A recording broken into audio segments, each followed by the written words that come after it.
I worry about the state of health of our country. I think the current stats are over 50% of Americans are obese. And I don't know if people realize this. That number would be much higher if the government didn't continue to move the metric that they consider to be obese. Really? Yes.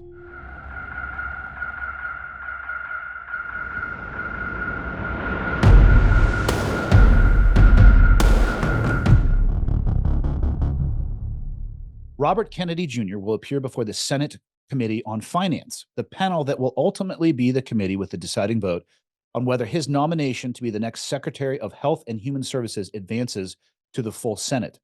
He must receive a majority of senators to be confirmed to head HHS, which encompasses America's federal health agencies. RFK has been a controversial pick. His fans and supporters have praised his Make America Healthy Again agenda, which seeks to regulate ultra processed foods and synthetic additives while addressing core issues at the center of chronic disease and the epidemic of health in the US. Life expectancy in the US lags behind other developed countries. However, his critics claim that he has made unfounded and misleading claims about many common vaccines. What are your thoughts about this particular individual, this nomination, and the role that he may hold? Well, I would say he is replacing a transgender woman, right? Isn't that I believe the so, yes. yes. But I think RFK has said things, even on Rogan. I remember he was representing a woman who had a brain tumor and she was blaming it on 5G technology. And so is RFK a little bit. And when Joe pressed him, he said, now we're getting into an area I'm not an expert on. I thought that was interesting. There is a his book where he talks about a secret meeting among people who are in the vaccine industry. Scientific American did a very interesting expose on that and said that he also left out key, not only context, but but key sections of that meeting in his book. And I thought that was interesting. I haven't done a deep enough dive to this, but this is a lawyer. I know him a little bit. I did a stand up thing for him once.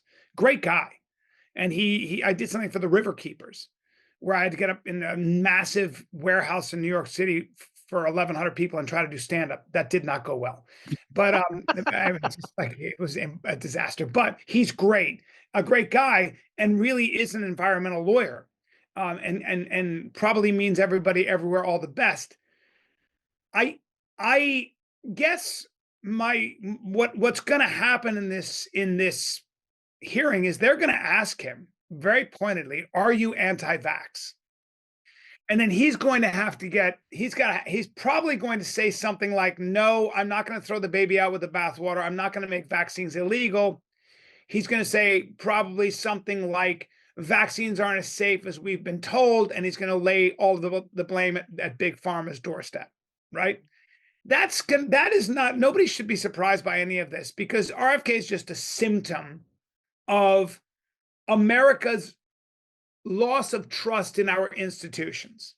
Yes, in academia, yes, in even law enforcement, yes, definitely in mainstream media, yes, in our financial institutions, and finally, yes, in big pharma and everything else, right? So we have 74 vaccines. We used to get 6. Well, what's going on? Is there money involved?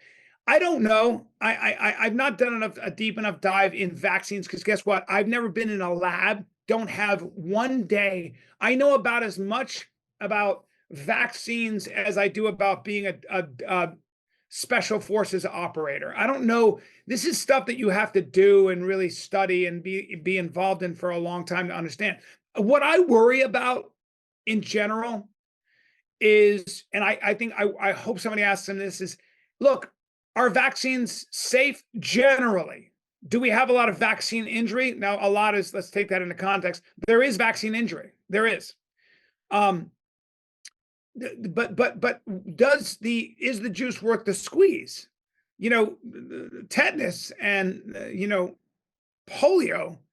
These are if you anybody who's ever read, forget a history book, anybody who's ever picked up a classic novel knows that disease pathogens in this country rolled through every town and would take out every child between 0 and 5. You know, Lincoln lost 4 of his goddamn children. Lincoln, 4 of his children. Mary Todd went crazy. She was in a mental institution and those kids died of what? We don't know, but some kind of rheumatic fever or diphtheria or all the things that we don't think about anymore.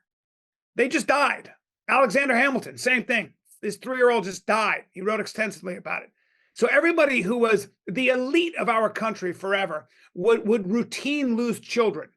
Now, all of us who have children know how painful it is to lose can you imagine losing your 3-year-old, 4-year-old, 5-year-old, your 2-year-old? Oh my God. But that was routine.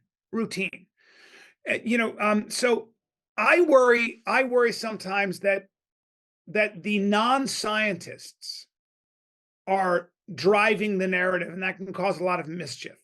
And long answer here, but these are all my thoughts on the RFK nomination. He's going to be pressed to answer these questions, and should be.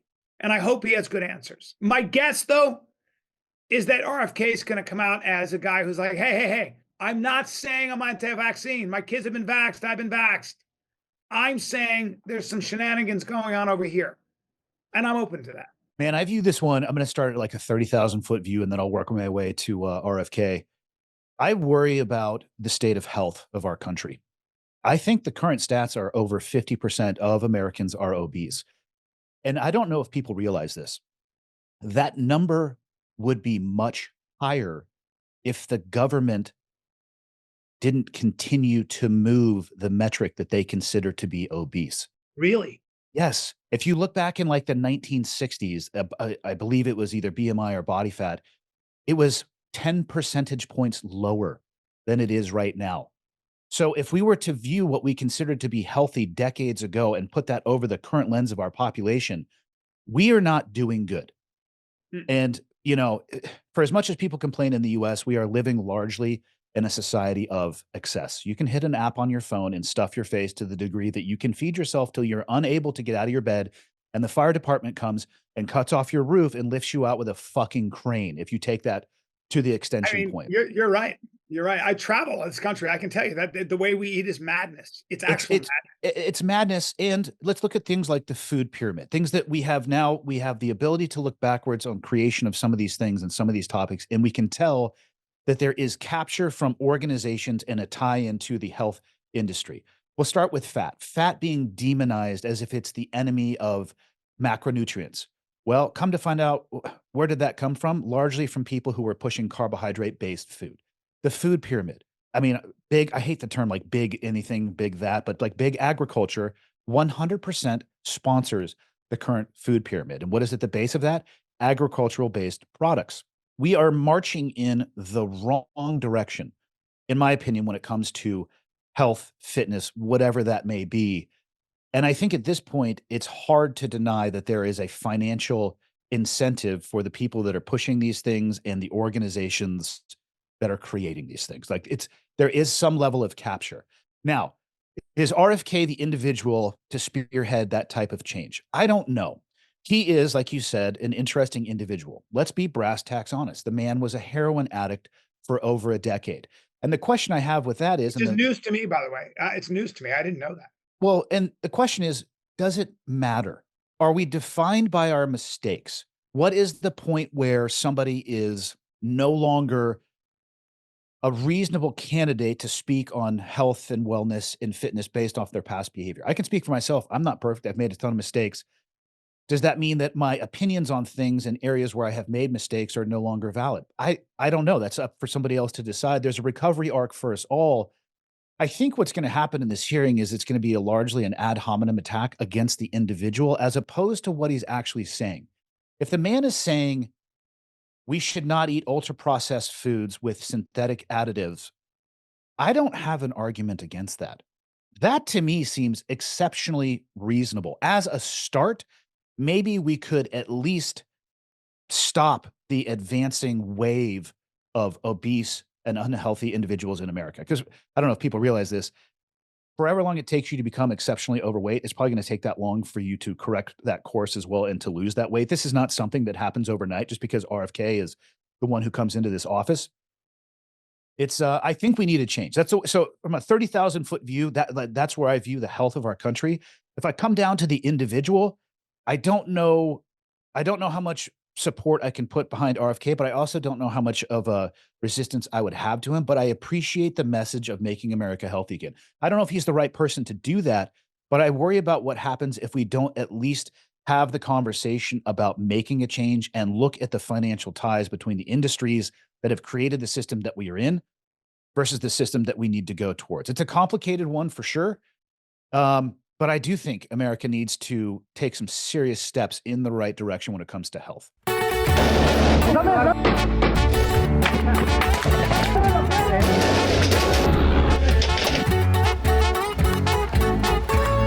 I'm Vince Vargas, the host of the Ironclad original Borderland. Last season, we took you on the front lines of the border crisis. That was just the beginning. Now, we're going deeper.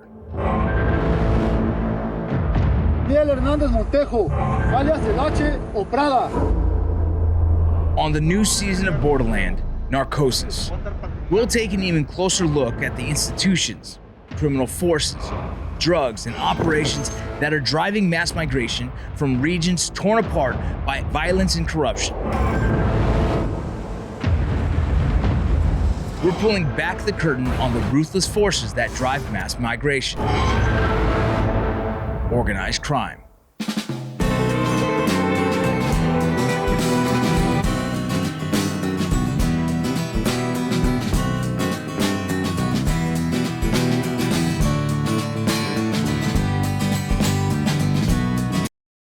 Yeah, you pay a price for abundance and efficiency.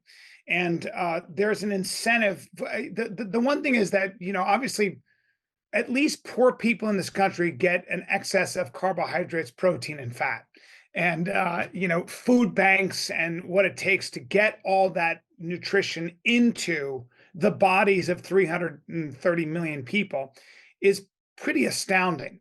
We figured out a way to do that. And for most of our history, you always went hungry. There's not a society in the world. Fritz Haber, who came up with a way to put ammonia into the ground, nitrogen into the ground without using bat guano and bird droppings, is probably the reason people don't starve to death in the winter nowadays. We're able to at least grow corn and different edible grasses like barley and wheat, blah, blah, blah. But, I as you were talking, I was thinking to myself, wouldn't it be great if we had this culture like Italy does or Greece does, where everybody's backyard is basically a vegetable garden? Good luck. Good luck. I mean, that doesn't work where I live. It doesn't. It's too cold. Summer in Montana occurs on a Wednesday, so I think you have about a week. Leah did. It doesn't. It oh doesn't. my God. You don't have a temperate climate everywhere in the fucking United States. Also, everybody's working. Also, it's just not the way our society is structured. And, the truth is, too, Americans work their ass off. And you don't have a lot of time. And sometimes the only thing you do have time for is Starbucks and McDonald's. It's just the way America lives. I always go back to sort of like, if you go to buy a gun and you say to the guy who's going to sell you the gun, I want a gun with I need a safe and I need a good safety mechanism. The gun owner's going to go, what's going on? You go, well, I have kids in the house. The gun owner's going to tell you, okay, well, either don't get the gun or here's a better safety mechanism. Educate your kids. Education. Teach them about gun safety.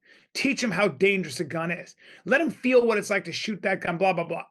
It's probably a little bit the same thing until Americans realize that they're taking in too many calories and they're taking in the wrong kind of calories. And that is probably the reason that they are generally miserable and always in some kind of pain and certainly have, don't look the way they want to look.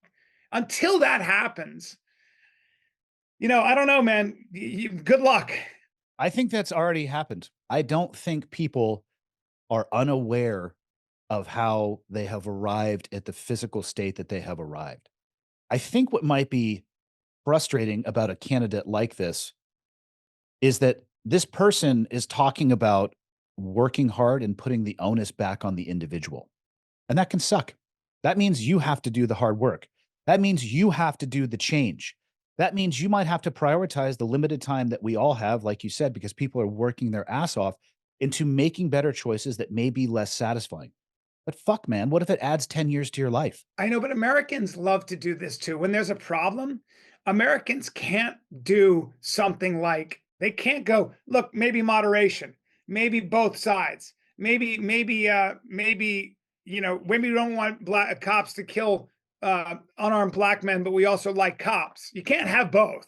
Americans need a bad guy. And there's a lot of money in saying, I know what the problem is, guys. It's lectins. Wait, I know what the problem is. It's seed oils. Once you stop that, you can eat as much as you want. I know what the problem is. It's sugar. Yeah, I know, bro. Or how about just don't eat as fucking much and eat a little more simply. Eat real whole foods. I mean, you know what I'm saying? I just with podcasts and all this flash flood of information, it's God, it's just really easy to muddy the waters of information. It's really easy just to kind of confuse people. And I would just always ask, stop looking for a bad guy and be a little bit more holistic about the problem. To your point.